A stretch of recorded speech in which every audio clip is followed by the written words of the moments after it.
నమస్కారం city morning bulletin కు స్వాగతం. ముందుగా ముఖ్యాంశాలు. సీఎం చంద్రబాబు అధ్యక్షతన సిఆర్డీఏ సమావేశం. పలు కీలక నిర్ణయాలకు ఆమోదం.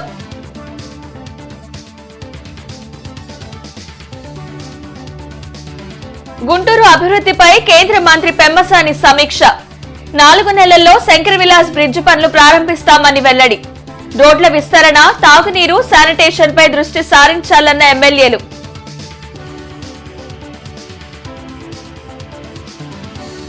తనపై నిరాధార ఆరోపణలు చేస్తే చట్టపరంగా చర్యలు తప్పవు.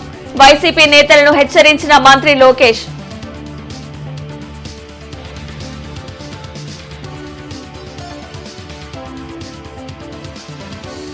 నేతన్నలకు కూటమి ప్రభుత్వం అండగా ఉంది. వేతనాలు, పెన్షన్లు పెంచామన్న మంత్రి సవిత.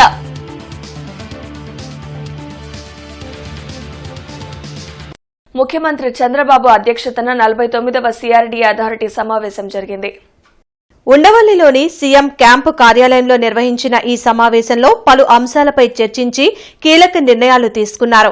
అమరావతి గవర్నమెంట్ కాంప్లెక్స్ పరిధిలోని 1450 ఎకరాల్లో మౌలిక వసతుల కల్పనకు 1052 కోట్లతో టెండర్లు పిలవడానికి ఆమోదం తెలిపారు. సీడ్ యాక్సెస్ రోడ్ని జాతీయ రహదారికి కలిపేందుకు టెండర్లు పిలవాలని నిర్ణయించారు. అథారిటీ సమావేశంలో తీసుకున్న నిర్ణయాలను మంత్రి నారాయణ మీడియాకు వెల్లడించారు. ఏదైతే అమరావతి క్యాపిటల్ సిటీలో 1450 ఎకరాల్లో ఈరోజు ఐకానిక్ టవర్స్ కానీ, అసెంబ్లీ కానీ, హైకోర్టు కానీ, అదేవిధంగా ఎమ్మెల్యేలకి, ఎమ్మెల్సీలకి భవనాలు కావచ్చు, అధికారులకు భవనాలు కావచ్చు, బంగళాలు కావచ్చు కడుతున్నాము. ఆ ఏరియాలో ఇన్ఫ్రాస్ట్రక్చర్కి రోడ్డు, డ్రైన్స్, సివరేజ్ ప్లాంట్లు, సివరేజ్ ట్రీట్మెంటు, ఎలక్ట్రికల్, ఇవన్నీ ఇన్ఫ్రాస్ట్రక్చర్ గాను ఈరోజు యాక్చువల్గా ఒక 1052 కోట్లతో టెండర్ పిలవటానికి యాక్చువల్గా యాక్సెప్ట్ చేశారు. ఈ యొక్క అమరావతి క్యాపిటల్ సిటీ 217 చదరపు కిలోమీటర్లో 30% ఏరియా గ్రీన్ అండ్ బ్లూ పెట్టాం. జనరల్గా ఇండియన్ స్టాండర్డ్లో 10%. కానీ ముఖ్యమంత్రి గారు ప్రపంచంలో ఇది టాప్ 10 సిటీస్లో టాప్ 5లో ఒకటి కావాలన్నారు. అందులో కూడా ప్రత్యేకంగా గ్రీన్ అండ్ బ్లూ ఉంటే పెట్టమన్నారు. దాని మీద ఈరోజు దాని ఎక్స్పర్ట్స్ కొందరితో దాని డీటెయిల్గా యాక్చువల్గా డిస్కస్ చేయడం జరిగింది. ఈ విధంగా ఈరోజు అథారిటీ మీటింగ్ మేజర్గా ఈ 2 విషయాలు గ్రీన్ అండ్ బ్లూ మీద చేయడం జరిగింది.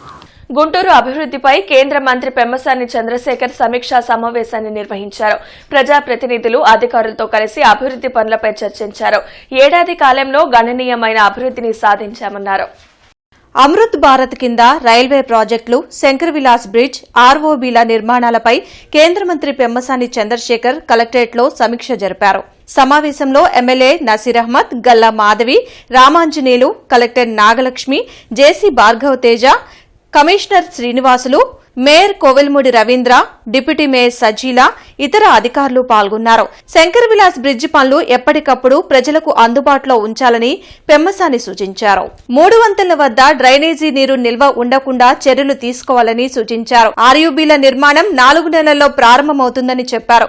నగరంలో రోడ్ల విస్తరణ, త్రాగునీటి సమస్య పరిష్కారానికి పలు సూచనలు చేశారు. ఎన్నికల్లో ఇచ్చిన ప్రతి హామీని నెరవేరుస్తున్నామని చెప్పారు.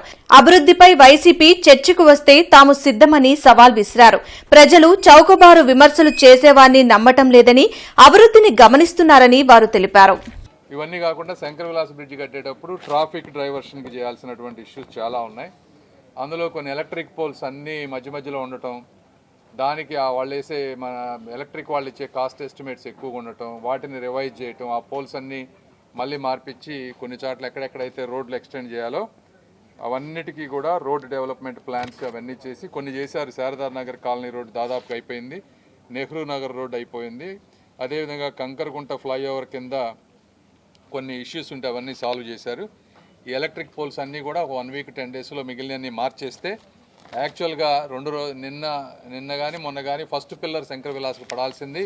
ఈ ట్రాఫిక్ దానివల్ల కొంచెం లేట్ అయింది. బట్ ఏదైనా ఇంకో వారం 10 రోజుల్లో ఫస్ట్ 1 or 2 పిల్లర్స్ స్టార్ట్ చేసే విధంగా అంతా వర్కౌట్ చేస్తూ ఉన్నాం. ట్రాఫిక్ డైవర్షన్స్ అన్నీ ఈ 1 ఇయర్లోనే విజయోత్సవ సభలు జరపడానికి ముందుగానే ఏవైతే ప్రజలకు వాగ్దానం చేశామో, ఏవైతే మేనిఫెస్టోలో పెట్టామో వాటన్నింటిని కూడా ఆన్లైన్లోకి తీసుకురావడం జరిగిందని ఘంటాపథంగా చెప్పగలం. దీనికి ఎవరైనా వైసీపీ నాయకులు విమర్శలు చేసి లేదా చర్చిస్తామంటే we are ready to discuss on all issues in one platform. కాబట్టి చేసే ప్రభుత్వం మంచి ప్రభుత్వం, చంద్రబాబు నాయుడు గారి నాయకత్వంలో కూటమి ప్రభుత్వం చేసినటువంటి పనులు ప్రజలకు తెలుసు. కాబట్టే వాటి విజయోత్సవాలు జరుపుకోవాలనుకున్న సందర్భంలో ఇది జరిగింది కాబట్టి కొంత విచారణ వ్యక్తం చేస్తున్నాం. బట్ ఏదేమైనా కలెక్టర్ గారి నేతృత్వం, మా మంత్రి గారి సూపర్వైజన్, ప్రతి వారం 10 రోజులకు ఒక మారు రివ్యూ చేయడం, మా అధికారుల సహకారం అందరికీ కలిపి ఈరోజు పత్తిపాడు నియోజకవర్గానికి సంబంధించి అన్ని ఇష్యూస్ కూడా ఆన్లైన్లో పెట్టడం, కొన్ని సెటిల్ చేసాం, కొన్ని పరిష్కరించాం, కొన్ని ఆన్లైన్లో ఉన్నాయి. వీటన్నింటి కంప్లీట్ కావడానికి ఒక 1 year పడుతుంది. ఏదైతే 5 ఏళ్లలో కంప్లీట్ చేస్తామని చెప్పామో అవి 2 ఏళ్లలోనే కంప్లీట్ చేయడం అనేటువంటిది జరుగుతుంది. ప్రజలకు కావాల్సినటువంటి ప్రతి ఒక్క అంశం మీద 15 రోజులకు ఒకసారి అధికారులతో సమావేశమై వాటిని పరిష్కరించేటువంటి దిశగా లాంగ్ స్టాండింగ్ సమస్యలు ఏవైతే ఉన్నాయో వాటిని పూర్తిగా ఒక్కొక్కటిగా పరిష్కరించేటువంటి దిశగా ఈరోజు ప్రయత్నాలు జరుగుతూ ఉన్నాయి. కొన్ని దాదాపు 70% పనులను ప్రారంభించేటువంటి దిశగా ముందుకు సాగుతూ ఉన్నాం.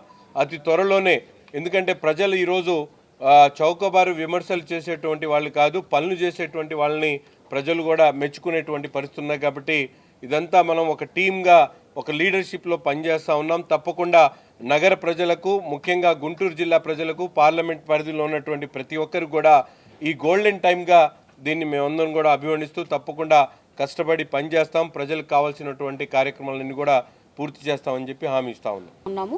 ఏ ఒక్కరి వల్ల ఏ సమస్య తీరదు, అంత సమిష్టి కృషి వల్లనే ఒక సమస్యను తీరుతుంది అని చెప్పి ఇక్కడ కూర్చున్న ప్రతి ఒక్కరి బలమైన నమ్మకం. అదేవిధంగా అందరం కూడా సమన్వయం చేసుకొని ఈ ప్రతి అంశాన్ని మేము దృష్టిలో పెట్టుకొని ముందుకు డెవలప్మెంటే ధ్యేయంగా ముందుకు వెళ్తూ ఉన్నాము. మరి సంవత్సరం క్రితం మన కళ్ళ ఎదురు మనం ఎదుర్కొన్న సమస్యలేంటి, మరి ఈరోజు ఎదుర్కొంటున్న సమస్యలేంటో మనం చూసుకుంటే అనేక అంశాల మీద దృష్టి పెట్టి ఇప్పటికే చాలా సొల్యూషన్స్ని మనం తెచ్చుకోవడం జరిగింది. ఇంకా కొన్ని సమస్యల మీద పోరాడాల్సిన అవసరం ఉంది. వాటన్నిటిని కూడా ఇలాగే రెగ్యులర్గా సమీక్షా సమావేశాలు ఏర్పాటు చేసుకొని అవి 100% వాటికి సొల్యూషన్ వచ్చేదాకా కూడా ఇక్కడ ఎవ్వరం కూడా విశ్రమించము. కేంద్ర మంత్రివర్యుల వారు వీటి మీద చాలా డెడికేటెడ్గా ఉన్నారు. సో అందరం కూడా అత్యంత ఫాస్ట్గా ఇన్ టైంలో ఈ వర్క్స్ అన్నిటి మీద ఫోకస్ చేసి మంచి సొల్యూషన్ తీసుకొచ్చి ఇది మంచి ప్రభుత్వంగా ఆల్రెడీ సంవత్సర కాలం పాటు ముందుకు వెళ్తూ ఉన్నాము. ఇక మీద కూడా ఎప్పటికీ ఇదే ప్రభుత్వం కావాలి అని ప్రజల్లో నుంచి మేము ఒక నినాదాన్ని వచ్చేలాగా కూడా మా పనితీరు ఉంటుంది అని చెప్పి ఇందు మూలంగా తెలియజేసుకుంటూ, తనపై నిరాధార ఆరోపణలు చేసేవారిపై చట్టపరంగా చర్యలు తప్పవని మంత్రి నారా లోకేష్ హెచ్చరించారు. తల్లికి వందనం లబ్దిదారులకు 13,000 ఇచ్చి మిగిలిన 2,000 తన ఖాతాలో జమ చేసుకుంటున్నట్లు వైసీపీ చేసిన ఆరోపణలపై మంత్రి లోకేష్ ఫైర్ అయ్యారు.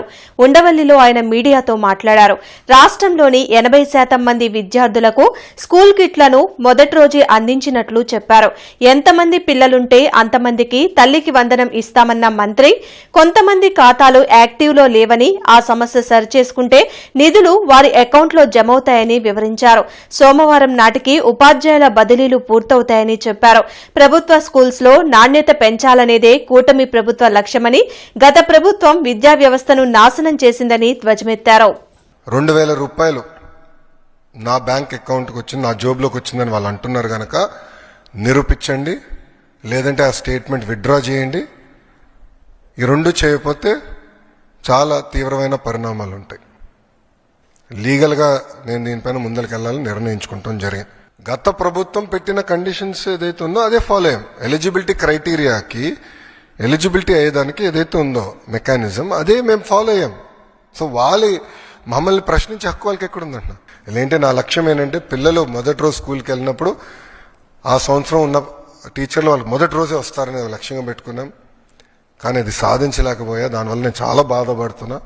అధికారులందరూ అహర్నిశలు కష్టపడుతున్నారు. మండే కల్లా మొత్తం ఈ టీచర్ బదిలీలన్నీ కూడా పూర్తి చేసి ఈ మొత్తం వ్యవస్థ స్టెబిలైజ్ అవుతుంది. వచ్చే సంవత్సరంలో 10th క్లాస్ రిజల్ట్స్ కానివ్వండి, లేదంటే ఇంటర్ రిజల్ట్స్ కానివ్వండి, ఆల్రెడీ ఒక మార్క్ చేసాం. కానీ దానికన్నా బెటర్ చేయాలని లక్ష్యంతో మొత్తం విద్యాశాఖ అహర్నిశలు కష్టపడుతుందని ప్రజలు తెలుపుకుంటూ మున్సిపల్ కార్పొరేషన్ స్కూల్స్ లో పనిచేసే ఉపాధ్యాయులకు మాన్యువల్ కౌన్సిలింగ్ నిర్వహించాలంటూ ఎస్టీయూ ఆధ్వర్యంలో జడ్పీ వద్ద నిరసన కార్యక్రమం జరిగింది.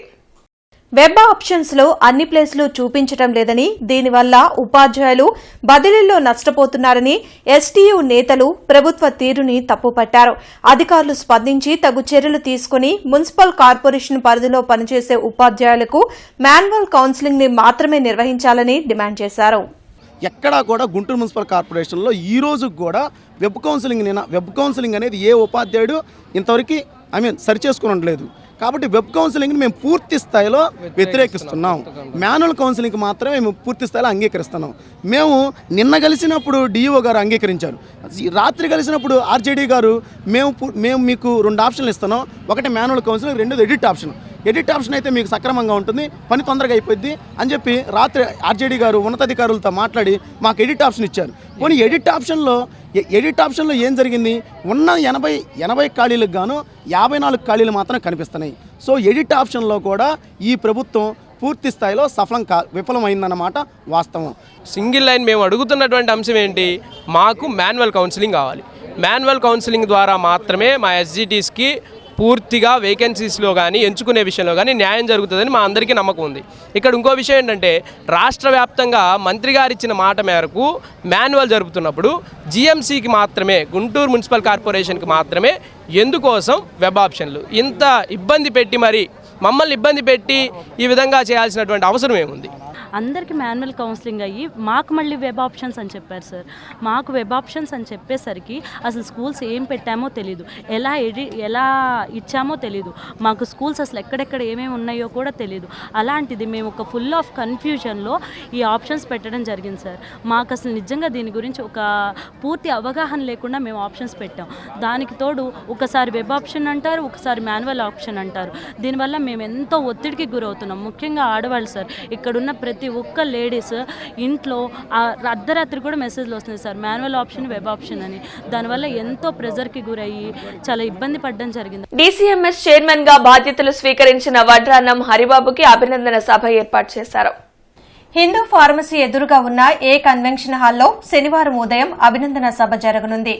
ఈ కార్యక్రమంలో కేంద్ర మంత్రి పెమ్మసాని చంద్రశేఖర్, మంత్రులు అచ్చెన్నాయుడు, నాదెండ్ల మనోహర్, కందుల దుర్గేష్, ఎంపీలు తెన్నేటి కృష్ణప్రసాద్, ఎమ్మెల్యేలు, ఎమ్మెల్సీలు, పలు కార్పొరేషన్ల చైర్మన్లు, కూటమి నేతలు హాజరు కానున్నట్లు నిర్వాహకులు తెలిపారు. అభిమానులు, పార్టీ శ్రేణులు పెద్ద సంఖ్యలో పాల్గొని కార్యక్రమాన్ని విజయవంతం చేయాలని కోరారు. నేతన్నలకు లబ్ధి చేకూర్చే విధంగా వేతనాలు, ప్రాసెసింగ్ ఛార్జీలను పెంచే కీలక నిర్ణయాన్ని కూటమి ప్రభుత్వం తీసుకున్నట్లు మంత్రి సవిత తెలిపారు. వెలగపూడి సచివాలయంలో ఆమె మీడియాతో మాట్లాడారు. ఆప్కోకు ఉత్పత్తుల్ని సరఫరా చేసే ప్రాథమిక చేనేత కార్మికుల సహకార సంఘాలు, వాటి కింద పనిచేసే నేత కార్మికులకు వేతనాలు, ఛార్జీల పెంపు వర్తిస్తుందని స్పష్టం చేశారు. 50 ఏళ్లు పైబడిన నేతన్నలకు ప్రతి నెల 4,000 చొప్పున పెన్షన్లు అందజేయడం జరుగుతుందన్నారు. ఆప్కో లేపాక్షి పనితీరు మెరుగుపరచడానికి ఐఐఎంతో ఒప్పందం చేసుకున్నట్లు మంత్రి సవిత వివరించారు. ఆప్కో ఉత్పత్తులు సరఫరా చేసే ప్రాథమిక చేనేత కార్మికుల సహకార సంఘాలకు బ్లీచింగ్ ఛార్జీలు బండిల్కి 129 నుంచి 148 రూపాయలు పెంచాం. అంటే 15%. డయింగ్ ఛార్జెస్ కూడా 362 నుంచి 434 రూపాయలు. బెడ్షీట్ కూడా 83 నుంచి 100 రూపాయలకు పెంచాం. అంటే 20% పెంచాం. టవాళ్ళు లేబర్ కూడా 31 రూపాయల నుంచి 40 రూపాయలు పెంచడం కూడా జరిగింది. ఒక పక్క పెన్షన్ 4,000 అందజేస్తున్నాం. అదేవిధంగా పవర్ ఛార్జెస్ ఏదైతే మనం గతంలో చెప్పామో, మరమగ్గాలకు 500, మరి హ్యాండ్లూమ్స్కి 200, పవర్లూమ్కి 500 యూనిట్ల కరెంటు ఉచితమన్నాం. అదనంగా వాళ్ళ వర్క్షెట్స్ మనం ఎంకరేజ్ చేస్తున్నాం. ఒక్కొక్క నేతన్నకు 3,000 రూపాయల దాకా అదనంగా మిగులుబాటు అవుతుందన్న విషయాన్ని కూడా మీకు తెలియజేస్తూ, మానవతా స్వచ్ఛంద సేవా సంస్థ ఆధ్వర్యంలో గుంటూరులోని జనచైతన్య వేదిక హాల్లో ప్రపంచ వృద్ధుల వేధింపుల నివారణ అవగాహన దినోత్సవ సభకు సీనియర్ సివిల్ జడ్జ్, జిల్లా legal service authority secretary Syed Ziauddin ముఖ్య అతిథిగా హాజరయ్యారు. ఈ సందర్భంగా జియావుద్దీన్ మాట్లాడుతూ సమాజంలో వృద్ధుల సంఖ్య గణనీయంగా పెరుగుతుందని వారిని వేధించకుండా సంరక్షించుకునే బాధ్యత వారసులు చేపట్టాలని తెలిపారు. వృద్ధుల ఆస్తుల్ని బ్యాంకుల్లో రిటర్నబుల్ మార్టిగేజ్ చేయడం ద్వారా ప్రతి నెల బ్యాంకుల నుండి ఆర్థిక సహాయం పొందొచ్చని తెలిపారు. వారసులకు గిఫ్ట్ డీడ్ ద్వారా వృద్ధుల ఆస్తులను రిజిస్ట్రేషన్ చేసేటప్పుడు వారసులు సక్రమంగా చూడకపోతే గిఫ్ట్ డీడ్ రద్దవుతుందనే అంశాన్ని గిఫ్ట్ డీడ్ లో ప్రస్తావిస్తే సత్ఫలితాలు ఉంటాయని అన్నారు. 2008 ఏప్రిల్ 28న తల్లిదండ్రుల వయోవృద్ధుల పోషణ సంక్షేమ చట్టం అమల్లోకొచ్చిందని, వృద్ధులకు అన్యాయం జరిగితే జిల్లా న్యాయాధికారి సేవా సంస్థల ద్వారా న్యాయం పొందవచ్చునన్నారు. మానవతా స్వచ్ఛంద సేవా సంస్థ చైర్మన్ పావులూరి రమేష్ మాట్లాడుతూ వయోవృద్ధులు అనేక సమస్యలతో ఆర్థిక ఇబ్బందులతో కొనసాగుతున్నారని, వృద్ధాశ్రమాలు ఆహ్లాదకర వాతావరణంలో మంచిగా నడపాలన్నారు. ప్రముఖ న్యాయవాది కాళిదాసు మాట్లాడుతూ తల్లిదండ్రులను గౌరవంగా చూసే బాధ్యత బిడ్డలు తీసుకోవాలని, వృద్ధులకు సమస్యలు ఉంటే ఉచితంగా న్యాయపరమైన సలహాలు అందిస్తామని తెలిపారు. ఈ కార్యక్రమంలో మానవతా నేతలు Thunuguntla Sundararamaiah, retired additional SP K V Chalapathirao తదితరులు పాల్గొన్నారు. మనం పిల్లల్ని ఎట్ట పెంచుతామో వాళ్ళు మనకు అదే మనం ఒక అద్దంలో నిలబడి చూసుకున్నట్టే. మనం ఏ విధంగా వాళ్ళకి ఇస్తున్నాం వాళ్ళు మనకి రిటర్న్ అట్టే ఇస్తున్నారు. ఇంకా ఎక్కువగా ఈ సమాజంలో ఇంకా బయట తిరిగి ఇంకా చెడిపోతున్నారు కూడా, ఒక మాటలో చెప్పాలి. ఫిజికల్గా అటాక్ చేయడం, లేకపోతే వాళ్ళని మానసికంగా మాటలతోటి హింస పెట్టడం లాంటిది మనం సమాజంలో చూస్తున్నాం. ఇది చాలా దురదృష్టమైన విషయం. వాళ్ళు వృద్ధులు ఎంతో గౌరవించబడాల్సిన పోయి వాళ్ళని మనం సమాజంలో చాలా మంది హింస పెడుతూ ఉన్నాం. సిపిఐ నగర మహాసభలు జూలై 24న గుంటూరులోని శారదా కాలనీలో నిర్వహించనున్నట్లు సిపిఐ నగర సమితి కార్యదర్శి కోట మాల్యాద్రి తెలిపారు. కొత్తపేటలోని మల్లయ్యలింగం భవన్లో అంజిబాబు, అరుణ్ కుమార్ తో కలిసి ఆయన మీడియాతో మాట్లాడారు. ప్రజా సమస్యల పరిష్కారంలో సిపిఐ నిరంతరం ముందుండి అనేక పోరాటాలు చేసిందని మాల్యాద్రి చెప్పారు. నగరాభివృద్దితో పాటు కూటమి ప్రభుత్వం ఇచ్చిన హామీల అమలుపై తమ పోరాటం కొనసాగుతుందని పేర్కొన్నారు. ఈ నగరంలో మరి అనేక బంధువులతో కూడా హోదా కోసం గెలిచిన చరిత్ర సిపిఐగా ఉంది. దీన్ని బట్టి ఈ నగరంలో మరి రోడ్లకు సంబంధించి స్థానిక సమస్యలకు సంబంధించి కూడా నిత్యం పనిచేస్తూ ఉన్నాం. మహాసభలు 25వ మహాసభలు గుంటూరు నగరంలో మరి శారదా కాలనీలో 24వ తారీఖున జూలైలో జరగబోతూ ఉన్నాయి. వీటికి నగర ప్రజలంతా కూడా సహకరించాలని, విజయవంతం చేయాలని కోరుతా ఉన్నాం. అట్లాగే జిల్లా మహాసభలు కూడా ఆగస్టు 4-5 తారీఖుల్లో గుంటూరులోనే జరగబోతూ ఉన్నాయి. వాటిని కూడా మరి విజయవంతం చేయాలని సిపిఐగా కోరుతా ఉన్నాం. కూటమి ప్రభుత్వం అధికారంలోకి వచ్చినప్పటి నుండి వైసీపీ శ్రేణులపై అక్రమ కేసులు బనాయించడమే పనిగా పెట్టుకుందని మాజీ మంత్రి అంబటి రాంబాబు ధ్వజమెత్తారు. గుంటూరులో జరిగిన వైసీపీ లీగల్ సెల్ సమావేశంలో ఆయన పాల్గొని మాట్లాడారు. ప్రభుత్వం పెడుతున్న తప్పుడు కేసులపై తమ లీగల్ సెల్ అద్భుతంగా పనిచేస్తూ కార్యకర్తలు, నాయకుల్లో ధైర్యాన్ని పెంచుతున్నారని చెప్పారు. పార్టీ కష్టకాలంలో ఉన్న సమయంలో పనిచేస్తున్న వారందరికీ తప్పక గుర్తింపు లభిస్తుందని తెలిపారు. ఈ సమావేశంలో పోతిన మహేష్, మోదుగుల వేణుగోపాల్ రెడ్డి, మనోహర్ రెడ్డి తదితరులు పాల్గొన్నారు. ఎవరైతే పోలీసు అధికారులు ఉన్నారో, ఐపీఎస్ అధికారులు ఉన్నారో, డిఎస్పీలు ఉన్నారో, సిఐలు ఉన్నారో, ఎస్ఐలు ఉన్నారో గుర్తుపెట్టుకోండి. చంద్రబాబు నాయుడు గారు చెప్పినట్టుగా మీరు సెక్షన్స్ వేసి మమ్మల్ని బలవంతంగా అరెస్ట్ చేసి మమ్మల్ని జైల్లో పెట్టి వాళ్ళు నవ్వుకునే విధంగా, వాళ్ళ సంకలు గుద్దుకునే విధంగా ప్రవర్తిస్తున్నారు. మీరు జాగ్రత్త. ఈ సమాజంలో చట్టం ఒకటి ఉంది. ఆ చట్ట ప్రకారం మీరు వ్యవహరించకపోతే మీ సంగతి కూడా తెలుస్తాం. దానిలో ఏ విధమైన సందేహం లేదు. మీరు కాకి బట్టలు వేసుకొని, మీరు రివాల్వర్ తీసుకొని, లాఠీ తీసుకొని మీరు చట్టాన్ని కాపాడాలి. కలెక్టర్ ఆదేశాల మేరకు పెదకూరుపాడులో వాహనాల తనిఖీలు జరిగాయి. ఆర్టీసీ, పోలీస్, రవాణా శాఖ ఆధ్వర్యంలో ఈ తనిఖీలు జరిగాయి. ఆటోలను, ద్విచక్ర వాహనాలను నిలిపి పత్రాలను తనిఖీ చేశారు. సీఐ సురేష్, మోటార్ వాహన తనిఖీ అధికారి Suresh Babu, RTC depot manager Fatima Rosamma, ఇతర ఉన్నతాధికారులు తనిఖీలు జరిపారు. ప్రతి ఒక్కరూ ట్రాఫిక్ నిబంధనలు పాటించాలని వారు సూచించారు. వాహనదారులు అధికారులకు సహకరించాలని కోరారు. సీటు బెల్ట్ లేనటువంటి కార్లకి అపరాధ రుసుము విధించడం జరిగింది. డ్రెస్ వేసుకోకుండా ఆటో నడుపుతున్నటువంటి డ్రైవర్లకు అపరాధ రుసుము వేయడం జరుగుతుంది. అదేవిధంగా లైసెన్స్ లేని వాళ్ళకి కానీ, ఇన్సూరెన్స్ లేని వాళ్ళకి కానీ, పొల్యూషన్ లేని వాళ్ళకి కానీ అపరాధ రుసుము వేసి వారికి ఎడ్యుకేట్ చేయడం జరుగుతుంది. కాబట్టి ఈ మండలం వారందరికీ కూడా మా యొక్క రవాణా శాఖ తరఫున ఈ జాయింట్ ఇన్స్పెక్షన్ తరఫున విన్నపం ఏంటంటే ప్రతి ఒక్కరు కూడా విధిగా వారి యొక్క వాహనం యొక్క డాక్యుమెంట్లను తప్పకుండా వాహనం ఉంచుకొని ఎటువంటి ఇబ్బంది లేకుండా ప్యాసింజర్లు ఎటువంటి ఇబ్బంది పెట్టకుండా అదేవిధంగా అధికారులు కూడా అడగంగానే కాగితాలు చూపించి వారి యొక్క ప్రయాణానికి కూడా ఎటువంటి ఇబ్బంది నగరం పాలెంలోని పునీత ఆంథోనీ వారి పుణ్యక్షేత్రంలో రేపు వార్షిక మహోత్సవ వేడుకలు జరగనున్నాయి. పుణ్యక్షేత్ర 35వ వార్షికోత్సవ వేడుకలకు reverend doctor Chinnabathini Bhagyaiah, reverend doctor పిల్లి ఆంతోనీదాస్, రెవరెండ్ డాక్టర్ గాలిబాలి హాజరు కానున్నారు. ఎంతో ప్రతిష్టాత్మకంగా వైభవంగా ఈ ఉత్సవాలను నిర్వహించనున్నట్లు పుణ్యక్షేత్రం విచారణ గురువులు పాస్టర్ జ్యోతిరాజ్ తెలిపారు.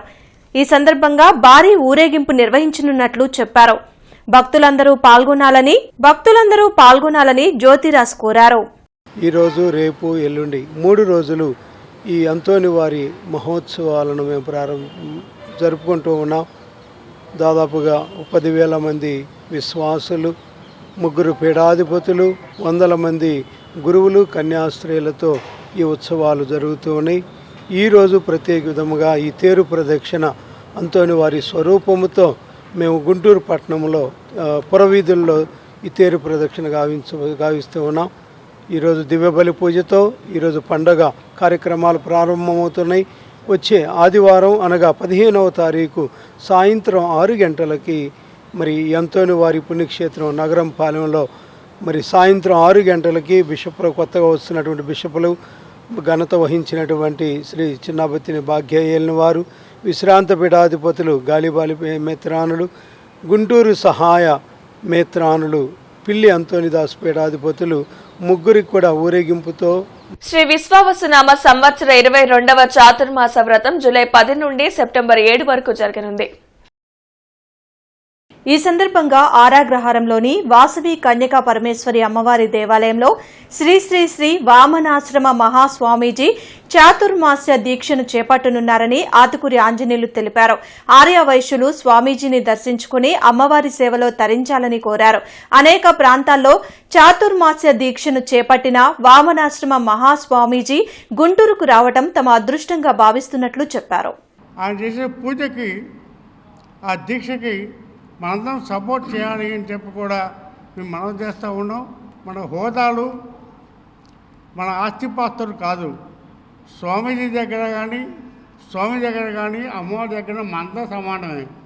దీంట్లో ఎక్కువ తక్కువ ఆలోచన చేయకుండా మనందరం కలిసికట్టుగా కార్యక్రమం చేసి జూలై 10 నుంచి సెప్టెంబర్ 7 దాకా మనందరం అమ్మవారి దేవస్థానంలో ఉన్నటువంటి 22వ చాతుర్మాస సేవా సమితి తలపెట్టినటువంటి కార్యక్రమాన్ని జయప్రదం చేయాలని చెప్పి కూడా మీ అందరికీ 2 చేతులు ఇచ్చి మనవి చేస్తూ ప్రజలు మొత్తం కూడా టయానికి వచ్చేసి ఈ యజ్ఞాన్ని, ఈ దీక్షని జయప్రదం చేయమని చెప్పి కూడా మరి అదేవిధంగా ఈ యొక్క చాతుర్మాస్య దీక్ష అనేది ఒకరు చేస్తేనో లేకపోతే ఒక వ్యక్తి చేస్తేనో సంపూర్ణం అయ్యేది కాదు. దాని అర్థం కూడాను ఒక వ్యక్తి దాన్ని తీసుకొని చేయడం అనేది కాదు. సమాజం అంతా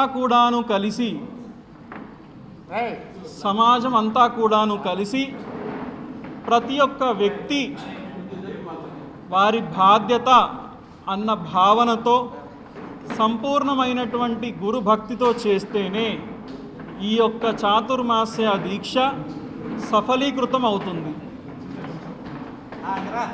ఈ యొక్క చాతుర్మాస్య దీక్ష పాంప్లెంట్, పోస్టర్, బ్యానర్ ఈరోజు మనం మీడియా ముఖంగా రిలీజ్ చేయడం జరిగింది. గుంటూరు ఆటోనగర్ రోడ్డు పక్కన ఉన్న స్కోప్ ట్యూషన్ సెంటర్లో విద్యా అవగాహన కార్యక్రమాన్ని నిర్వహించారు. ఈ సందర్భంగా ఆఫీసర్ డాక్టర్ రత్నకాంత్ మాట్లాడుతూ తల్లిదండ్రులైన మీరు మీ బిడ్డలను చదివించడంలో ముందుండాలి మరియు ఆరోగ్య విషయంలో కూడా జాగ్రత్త వహించాలని తెలిపారు. చదువే ఆయుధం కాబట్టి ఖచ్చితంగా మీ బిడ్డల్ని స్కూల్కి పంపించండి, మంచి భవిష్యత్తు ఉంటుందని మాట్లాడారు. స్కోప్ సేవల్ని కొనియాడారు. పేద విద్యార్థులకు డాక్టర్ రత్నకాంత్, రాజు, వీరాంజనేయులు, ప్రసాద్ దాతల సహాయంతో బట్టల పంపిణీ కార్యక్రమం జరిగింది. స్కోప్ డైరెక్టర్ కొండలరావు మాట్లాడుతూ వారి జీవితాల్లో విద్య వెలుగును నింపుటకు ఈ సేవ చేస్తున్నామని, సహాయం చేసిన దాతలకు ధన్యవాదాలు చెప్పారు. ఈ కార్యక్రమంలో ట్యూషన్ టీచర్ సంతోష్ నాయక్ తల్లిదండ్రులు పాల్గొన్నారు. కమిషనర్ పులి శ్రీనివాసులు గోడంట్ల, కోదండరామనగర్ నగరాల్లోని పలు ప్రాంతాల్లో పర్యటించి అభివృద్ది, పారిశుద్ధ్య పనులను పరిశీలించి తీసుకోవాల్సిన చర్యలపై సంబంధిత అధికారులకు తగు ఆదేశాలను జారీ చేశారు. ఈ సందర్భంగా కమిషనర్ మాట్లాడుతూ జీఎంసీ పరిధిలో మౌలిక వస్తువులైన రోడ్లు, డ్రైన్ల నిర్మాణాలు చేపట్టడానికి ఏఈల వారీగా ప్రతిపాదనలు సిద్ధం చేయాలని, ప్రాధాన్యత క్రమంలో చేపట్టడానికి చర్యలు తీసుకుంటామని తెలిపారు. 11 kV ప్రగతి నగర్ ఫీడర్ నందు విద్యుత్ మరమ్మతుల నిమిత్తం ఈ రోజు ఉదయం 8 గంటల నుండి మధ్యాహ్నం 1 గంట వరకు బాలాజీ నగర్, అంబటి రామయ్య నగర్, ప్రగతి నగర్, రాజీవ్ గృహకల్ప ఏరియాల్లో విద్యుత్ సరఫరాల అంతరాయం కలుగునని DEPH ఖాన్ తెలియజేశారు. అదేవిధంగా ఈ రోజు ఉదయం 9 గంటల నుండి మధ్యాహ్నం 1 గంట వరకు Gaddipadu, Ganesh Nagar, AS convention, Gayatri Nagar, Autonagar, Vishwanath hotel ఏరియాల్లో విద్యుత్ సరఫరాకు అంతరాయం కలుగుతుందని, కావున వినియోగదారులందరూ వారికి సహకరించవలసిందిగా కోరారు. కమిషనర్ పులి శ్రీనివాసులు ఆర్టీఓ ఆఫీస్ దగ్గరలోని అన్నా క్యాంటీన్ ని పరిశీలించి ఆహారం తీసుకుంటున్న వారితో మాట్లాడి సిబ్బందికి తగు ఆదేశాలను జారీ చేశారు. ఈ సందర్భంగా కమిషనర్ మాట్లాడుతూ అన్నా క్యాంటీన్లను నోడల్ అధికారులు ప్రతిరోజు పరిశీలించి మౌలిక వస్తువుల కల్పనకు చర్యలు తీసుకోవాలన్నారు. క్యాంటీన్ పరిసరాలు పరిశుభ్రంగా ఉండేలా అక్షయపాత్ర సిబ్బంది చర్యలు తీసుకోవాలని తెలిపారు. ఈ వార్త ఇంతటితో సమాప్తం. నమస్కారం.